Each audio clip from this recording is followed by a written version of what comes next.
Okay, so in about 24 hours or so, we're going to be watching Weapons, and I'm so excited for this one because it's been one of the movies we've been covering for a time now, about 5 months now of just covering at least once a month this movie, and I've gone overboard with the videos, I will admit that, but I'm so excited for this movie. I was a huge fan of Barbarian. I've been loving Zach Cregger ever since The Whitest Kids You Know, and this is a movie that I've just been anticipating so much. It is my most anticipated movie all year, and I cannot wait to sit down tomorrow in the theater and finally see what it's all about. So in this video, we're just mainly going to go through some of the theories and things like that that have floated around ever since we started discussing this movie. And like I always tell you before every Weapons video, there's going to be spoilers in the comments because a lot of things from this movie leaked and people are just spoiling it in the comments. So if you don't want spoilers and want to go in without knowing anything, I suggest don't go looking. I even try to evade when marketing comes up for this movie because I know people want to spoil it. I want to go into this not knowing much. And I'm very excited because Barbarian was a movie where I did just that. I didn't know anything about this movie. I just would see the trailer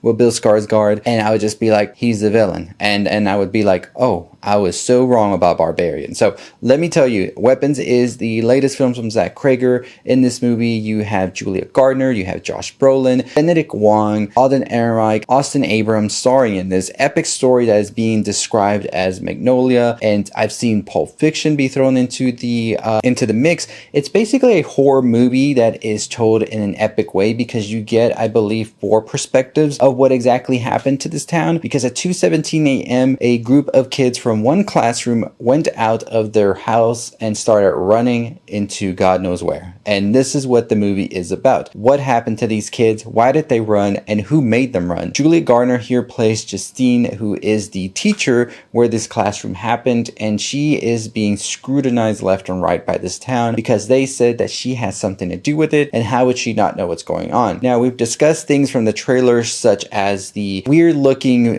kid run that they do, which you can see in the poster back there. Why are they running in this way? We also have discussed about 217 being of importance because why did it happen at that time? And also the other big thing, of course, with recent marketing and all of that is that other people are seemingly going to be put into this sort of distress spell or catatonic state, as we see with Benedict Wong, who just looks creepy as hell from that latest teaser and trailer. So the biggest thing is this something to do with the occult, magic, and things like that? Is this an experiment that the government is running on this small town and just trying to see what happens with certain sound frequencies, which is something we've discussed as well previously? Or is this just something that is going to be like nobody saw it coming, right? So one of the main things we have to remember with Weapons is that this movie is going to revolve around somebody being kept in a house for some reason. We've seen this in the teasers and marketing that they did right before the second trailer, because in that trailer before there was like a little bit of a build up, like 10-15 minutes,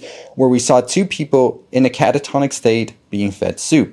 Now, soup is going to be important for some reason because in the Fortnite tie-in that they had earlier this month, they had soup throughout the maps. And that was something I discussed in my other video. I tried to play the Fortnite tie-in. Not much happened for some reason, but I did notice the can of soups everywhere. So whoever's holding these kids, and maybe other people, it seems from the trailer and from that teaser, is seemingly just force feeding them soup. Now, biggest thing is, why would they want these kids? Why are they holding them? And why this town? So one of the things to remember as well is that one of the kids didn't go missing. That kid was able to be like they're in class. That kid did not go missing at all. And that's the biggest question too. Why this one kid didn't go missing? Are they tied to whoever did this? Did they have something special about them? Are there some protections for this kid, right? And I think that this is definitely what makes the story that much more interesting here, is not only do you have a group of missing kids from one specific classroom, but you have one kid who didn't go missing for whatever reason that is. And I really love what Zach Cregger has done with this movie, because a lot of what we see are going to be the big scares and all of that are seemingly done in broad daylight. I think the way that they have already revealed that Benedict Wong is going to be falling into this trance spell, whatever it is something that is exciting, because if they're already playing this card and showing it to us, it means there's a ton of other things that are going to be that much more disturbing and shocking that are yet to come. And I was thinking that Benedict Wong's character was going to be one of the perspectives, which very well could still be true.